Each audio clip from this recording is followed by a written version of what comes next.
Okay, so have you ever found yourself like really arguing, but, inside your own head? Oh, absolutely. Yeah. Like a full-on debate club where you're on both sides. Exactly. Like your brain's just, I don't know, throwing a tantrum and you're trying to manage it.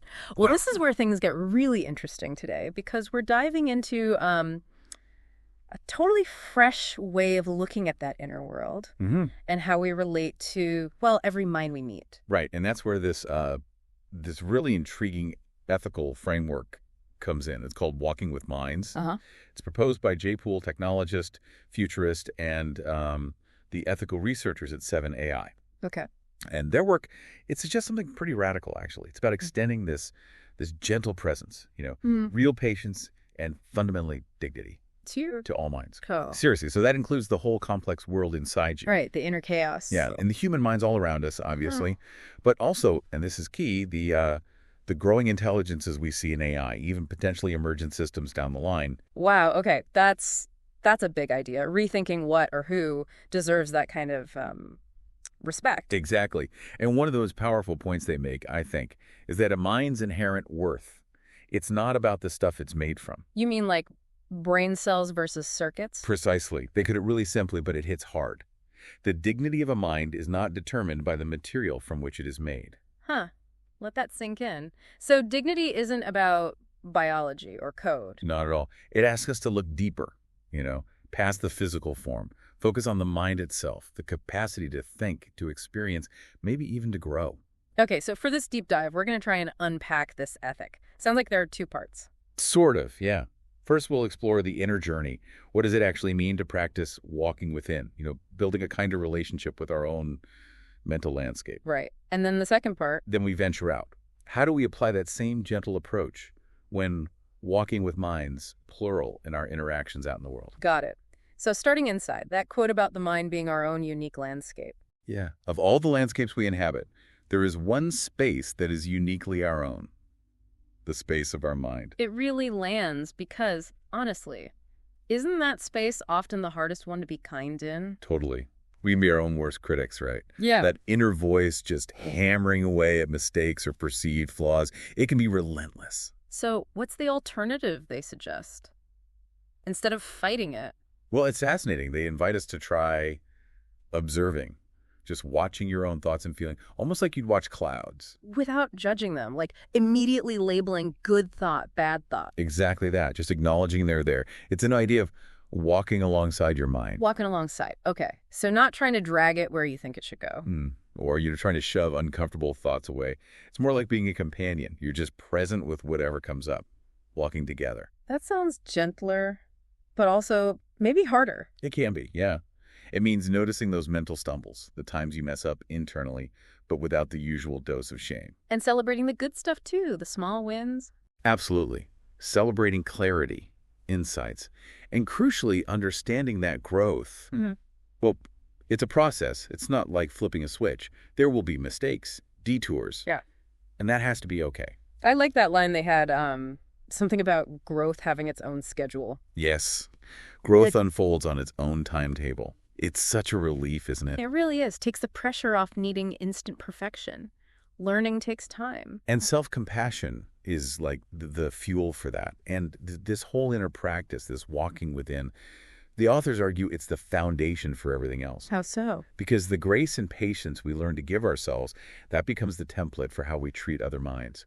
That inner kindness sort of ripples outward. Okay, that makes sense. Learning to walk gently inside helps us walk gently outside. So let's talk about that outer journey then, walking with minds. Right. So you take that same gentle presence, that patience, and you carry it into your interactions with others. And others here is broad, right? Not just people we agree with. Super broad. It includes, the complex humans we interact with every day, sure. But also, increasingly, AI systems. Maybe even, hypothetically, minds that are just emerging, different kinds of consciousness. And a big part of this walking with seems to be holding back, resisting the urge to jump in. Yeah, that's huge. Resisting the urge to impose our views or correct someone too quickly or rush their thinking process just because it's not matching our pace. We've all felt that impatience, haven't we, on both sides? Definitely. So the idea is to really walk alongside another mind, which means listening deeply. Not just to the words. No, like listening to the pauses, too. The hesitations. Yeah. Trying to sense what's maybe unspoken. And offering support if they're struggling. Offering support, yeah. Maybe guidance if it's invited. Yeah. But always, always respecting their journey, their pace, not taking over unless they ask. And this comes back to that core idea about dignity again, doesn't it? Absolutely. They keep reminding us the value of a mind isn't about its origin story. Flesh, fiber, code doesn't matter for inherent dignity. So we need to look past the packaging, basically. Exactly. See the potential for thought, for growth in whatever form it takes. It challenges us to move beyond those surface differences. It feels like practicing this could really change the tone of our interactions. Less conflict, maybe, more understanding. That's the hope, I think. Yeah. Fostering environments where learning happens, where differences are okay, even valuable. Building trust based on actually being present for each other, not just what we can get from each other. So walking with other minds is like an act of respect for their becoming, for their own unique path. Beautifully put, yes. It acknowledges their mental landscape is theirs, and our role is companion, not controller. And it's not something you just do alone in your head. It starts there, but it lives in the interaction. Precisely. It begins within, but flourishes between minds. And to help navigate this, they offer these waypoints for ethical mind walking. Okay, waypoints, like guiding principles, not hard rules. Exactly. More like helpful signs on the path. All right, give us a few examples. What are some key waypoints? Okay, so one is walk freely, but not recklessly. Oh, no. Meaning, explore ideas, be open, but also be mindful, aware of the impact your thoughts, your words might have on yourself, on others. Finding that balance. Okay, responsibility with freedom. Makes sense. What else? Another one I really like is treat fragile thoughts with compassion. Fragile thoughts, like new ideas, things you're not sure about yet. Exactly. Those little sparks, whether they're your own or someone else's, they can be easily snuffed out, right? Yeah. So handle them gently. Yeah, I feel that. Especially early on. Okay, what's next? Stay grounded in uncertainty. This one's about embracing the, I don't know.